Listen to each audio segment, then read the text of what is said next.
Bismillahirrahmanirrahim. Alhamdulillahi Rabbil Alamin. Wassalatu wassalamu ala ashrafil anbiya'i wal mursalin. Nabiyyina Muhammad wa ala alihi wa sahbihi ajma'in. Mga minamahal kong kapatid sa pananampalatayang Islam, magandang araw po sa inyong lahat at pagbati ng kapayapaan at pagpapala ng ating Diyos para sa ating lahat. Naway sa mabiyayang araw na ito ay biyayaan tayo ni Allah Subhanahu wa Ta'ala ng unawa at kaalaman sa ating relihiyon. Mga minamahal kong kapatid sa pananampalatayang Islam, ang ating tatalakayin sa araw na ito o sa sandaling ito ay isang mahalagang bagay na marapat na taglayin o asalin ng isang tao. At ang tatalakayin natin ngayon ay isa sa mga asal na nakakalimutan na ng iilan sa atin. Kaya naman, nandito tayo ngayon upang magpaalala sa ating kapatiran sapagkat ang pagpapaalala ay nagbibigay pakinabang sa mga mananampalataya. Ang bagay na ito, ang asal na ito, mga minamahal kong kapatid sa pananampalatayang Islam, ay ang al-haya o ang pagiging mahiyain o ang hiya. So ang Arabic nito at saka ang salitang Filipino o Tagalog nito ay halos magkapareho lang. Al-haya sa Arabic at hiya naman sa Tagalog. Ang haya, mga minamahal mong kapatid sa pananampalatayang Islam, ay kabilang sa mga dakilang asal na damit ng mga may takot, damit ng mga may takot sa Diyos. Ito rin ay palamuti ng kanilang mga dila at ganda at kinang ng kanilang mga mata. Ibig kong sabihin dito, mga minamahal mong kapatid sa pananampalatayang Islam, ay ang pagiging o pagkakaroon ng hiya ng isang tao, mapalalaki man o babae, ay palamuti ng kanyang buong pagkatao. Ang mga propeta at mga isinugo ng Diyos, ni Allah Subhanahu wa Ta'ala, isa ito sa mga malalaki at mahalagang taglay o asal nila. Halimbawa, si Musa alayhi salam o si Moises ay naitala sa hadith na inulat ni Imam al-Bukhari na sinabi ng mahal na propeta Muhammad sallallahu alaihi wasallam sa kahulugan, tunay na si Musa o si Moises ay isang taong hayiyun sittir. Ibig sabihin, siya ay isang mahiyain at sittir ay lagi siyang nagtatakip. Tinatakpan niya kanyang sarili hanggang sa hindi makita, sabi ng Rasulullah sallallahu alaihi wasallam, hanggang sa hindi makita ng iba ang kanyang kutis, ang kanyang balat dahil tinatakpan niya ito madalas. Ganon si Musa alaihi assalam. Ang mahal na propeta Muhammad sallallahu alaihi wasallam naman, mga minamahal kong kapatid, ay napakamahiyain niya.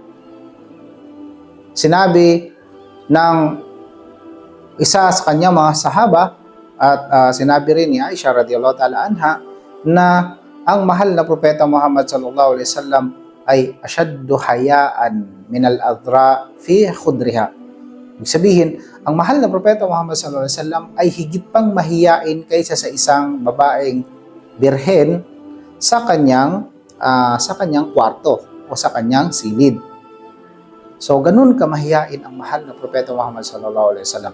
Karugtong nun, kapag nakita namin sa kanya o di kaya kapag may bagay na hindi niya gusto o hindi niya gusto na makita o hindi kanais-nais sa kanya, nalalaman namin ito sa pamamagitan ng reaksyon ng kanyang pagmumukha.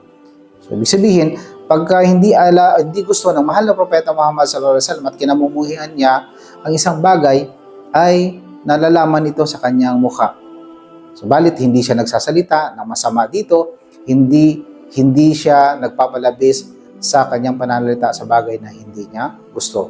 Ganun lang, reaction lang mula sa kanyang pagmumuka sapagkat siya ay isang taong mahiyain. Ang iman, pananampalataya, ang iman natin ay nagmamanifesto sa ating hiya. Ibig sabihin, ang isang taong mayroong pananampalataya kay Allah Subhanahu wa Ta'ala, natural na ganun din na mayroon siyang hiya sa kanyang sarili, sa kanyang Panginoon, sa kanyang Diyos, sa mga tao, at sa marami pang iba. Kaya nga naman, sinabi nila na ang hiya at saka ang iman, pananampalataya, ay dalawang sungay na magkabilaan. Kapag inangat ng isa, umangat ang isa dito, ay umaangat din ang isa. So, nadadala nito. Ibig sabihin, pag tumataas ang iman at lumalakas ang iman, pananampalataya ng isang tao, tumataas din ang antas ng kanyang hiya. At ganoon din, pag mataas ang kanyang hiya, tumataas din ang kanyang pananampalataya. Hindi nangyayari ng isang tao na masasabing meron siyang malakas na iman at wala siyang hiya. Sapagkat sinabi ng mahal na propeta Muhammad sallallahu alaihi wasallam sa isang lalaki na hindi nahiya, sinabi niya na nawalan siya ng iman. Isang araw, habang siya ay naglalakad kasama ng kanyang mga kasamahan, ay nadaanan nila ang isang lalaki na pinapayuhan niya ang kanyang kapatid ng tungkol sa hiya. Pinapayuhan niya ang kanyang kapatid tungkol sa hiya, na mahiya ito. At ang sabi ng mahal na propeta Muhammad sallallahu alaihi wasallam sa kanyang mga kasamahan, hayaan ninyo siya sapagkat ang hiya o ang pagiging mahiyain ay kabilang sa pananampalataya. Mga minamahal kapatid sa pananampalatayang Islam, gayon din ang mga kasamahan ng mahal na propeta Muhammad sallallahu alaihi wasallam. Sinanay niya sila, kumbaga tinraining niya ang mga kasamahan niya, ang mga sahaba niya, na sila ay maging mahiyain. Ang Rasulullah sallallahu alaihi wasallam ay mas mahiyain, higit ang kanyang hiya sa kanila, at sinanay niya ang kanyang mga kasamahan na maging mahiyain. Si Uthman radiyallahu ta'ala anhu, isa sa mga dakilang sahaba ng mahal na propeta Muhammad sallallahu alaihi wasallam, ay napakatindi ng kanyang hiya. Sobrang mahiyain ni Uthman radiyallahu ta'ala anhu. Sapagkat ang relihiyong ito ay mayroong palamuti. Ang relihiyon nating Islam ay may palamuti. At sabi ng mahal na propeta Muhammad sallallahu alaihi wasallam, akmalul mu'minina imanan ahasinuhum khuluqa. Inna likulli dinin khuluqan wa khuluqul islami al-haya. So, ang ibig sabihin, ang sabi ng mahal na propeta Muhammad sallallahu alaihi wasallam, ang pinakaganap na mga mananampalataya sa kanilang iman, sa kanilang pananampalataya, ay yaong may mga mabubuting pag-uugali. At sa isang hadith, sinabi niya na ang bawat relihiyon ay meron silang pag-uugali. At ang pag-uugali ng relihiyong ito, o di kaya ang pag-uugali ng Islam, ay ang pagiging mahiyain o ang hiya. Kaya naman, ang mga sahaba ng mahal na propeta Muhammad sallallahu alaihi wasallam ay lubos ang kanilang hiya kapag sila ay nasa harap ng mahal na propeta Muhammad sallallahu alaihi wasallam. Gayon din, ang mga asawa, kabiyak na mahal na propeta Muhammad sallallahu alaihi wasallam, ay lubos ang kanilang hiya sa mahal na propeta Muhammad sallallahu alaihi wasallam. Kinakausap nila ang mahal na propeta Muhammad sallallahu alaihi wasallam with utmost respect. Ibig sabihin na may pinakamataas na paggalang, pagiging mababang loob, malumanay na pananalita, mababang boses sa harap ng mahal na propeta Muhammad sallallahu alaihi wasallam. Mahalaga, mga minamahal kapatid sa pananampalatayang Islam, na malaman natin na kung kanino tayo dapat mahiya. Unang-una, ang isang tao ay dapat na mahiya siya sa kanyang sarili. Isa ito sa pinakadakilang dapat na taglayin ng isang tao, na mahiya siya sa kanyang sarili. Huwag na huwag siyang magsasalita ng bagay na malaman ng ibang tao na nawalan ang kanyang hiya. Huwag na huwag siyang tumingin sa isang bagay na kapag nalaman ng ibang tao na ang tinitingnan niya ay nakakawalan ng kanyang hiya. Gayon din ang kanyang kamay, gayon din ang kanyang pananalita, gayon din ang kanyang pandinig.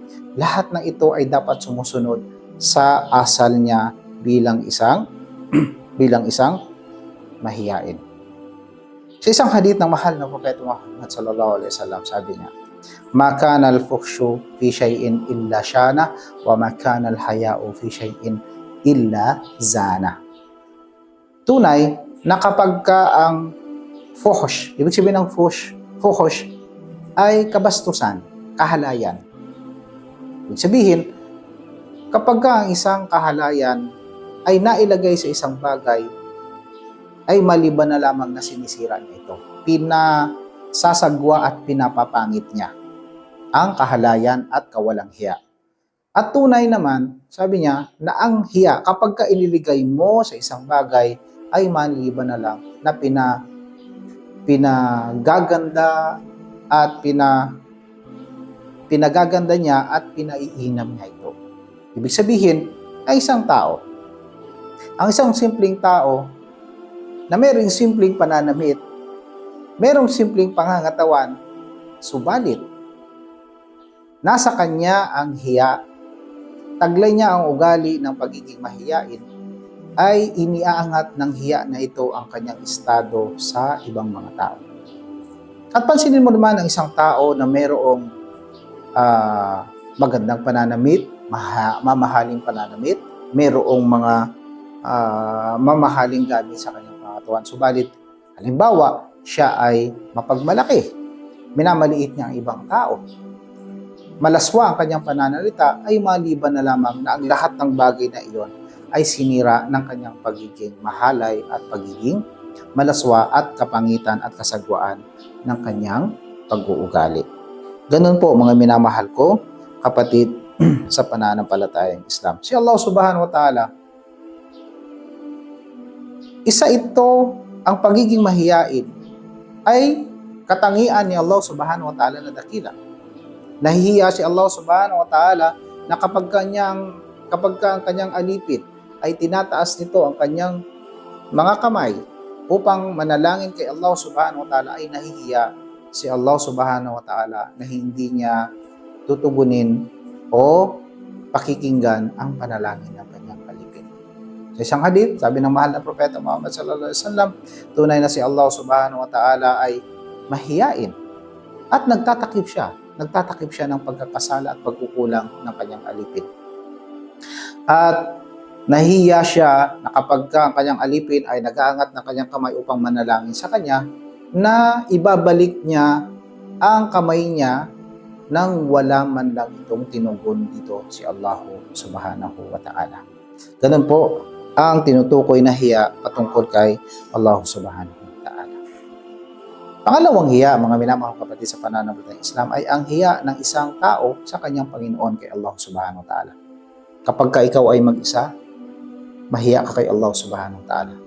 Kapag ka ikaw ay meron, mahiya ka kay Allah subhanahu wa ta'ala. Kapag ka ikaw ay walang-wala, mahiya ka kay Allah subhanahu wa ta'ala. Saan ka man naroon, ay kinakailangan sa iyo ang pagiging mahiyain kay Allah subhanahu wa ta'ala. Huwag nating gayahin ang isang lalaki na nabanggit ng mahal na propeta Muhammad sallallahu alaihi wasallam sa kanyang hadith na sinabi niya, tunay na ang lahat ng tao mula sa aking kalipunan, sa aking umma, ay pinatatawad ni Allah. O di kaya ay papasok sa paraiso, papasok sa Jannah, maliban sa mga mujahirin, illal mujahirin, maliban sa mga mujahirin. Ano ibig sabihin ng mujahirin? Sabi ng mahal na propeta Muhammad sallallahu alaihi wasallam, ang isang lalaki ay gumawa ng kasalanan sa gabi at inabutan siya ng umaga na tinakpan na siya ni Allah sa kanyang pagkakasala. Pinagtakpan na siya ni Allah, hindi siya binulgar, hindi siya pinahiya. Samantalang siya, ang sarili niya, kinabukasan, ang nagbulgar at nagpahiya sa kanyang sarili sa pamamagitan ng pagmamayabang niya at pagiging hambong niya sa ginawa niyang kasalanan kagabi, at sasabihin niya sa kanyang kapwa tao na, o pulan, kagabi ginawa ko ang ganito, kagabi ay ginawa ko ang ganyan. So hindi siya nahiya kay Allah subhanahu wa ta'ala. Bilang panghuli, mga minamahal kapatid sa pananampalatayang Islam, ang mga kapatid nating kababaihan. Kung ang pinag-usapan natin kanina ay patungkol sa mga kalalakihan, ang mahal na propeta Muhammad sallallahu alaihi wasallam, si Allah subhanahu wa ta'ala, ang mga propeta at ang mga sahaba ng mahal na propeta Muhammad sallallahu alaihi wasallam, paano na kaya ang mga kababaihan?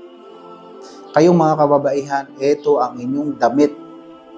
Ito ang nagtatakip sa inyong sa inyong pagkababae. ang pagiging mahiyain. Tunay, sa hadith ng mahal na propeta Muhammad sallallahu alaihi wasallam, tunay na ang natitirang kasabihan mula sa mga kasabihan ng mga naunang propeta ay ang kapag ka nawalan ka ng hiya, gagawin mo na ang anumang nais mo. Ang pangungusap na ito, mga minamahal kapatid sa pananaw ng Islam, na kapag ka nawalan ka ng hiya o nawalan ng hiya ang isang tao, gagawin na niya ang anumang gusto niya. Ang pangungusap na ito ay hindi pag-utos sa mga taong nawalan ng hiya na sige, gawin na ninyo ang inyong mga gagawin. O di kaya, gawin na ninyo ang mga bagay na nagpapawala sa inyo ng inyong dangal at saka ng inyong honor at saka ng inyong hiya. Ibig sabihin nito, ito ay babala na ang hiya ay nananatiling asal ng mga taong may takot sa Diyos at ng mga taong meron pa silang nakuhang aral mula sa mga propeta at mga isinugo ni Allah subhanahu wa ta'ala. Nakakalungkot na ilan sa mga kababaihan sa social media ngayon, sa panahon natin ngayon, ay nawalan ng hiya. Nire-record ang sarili habang sumasayaw.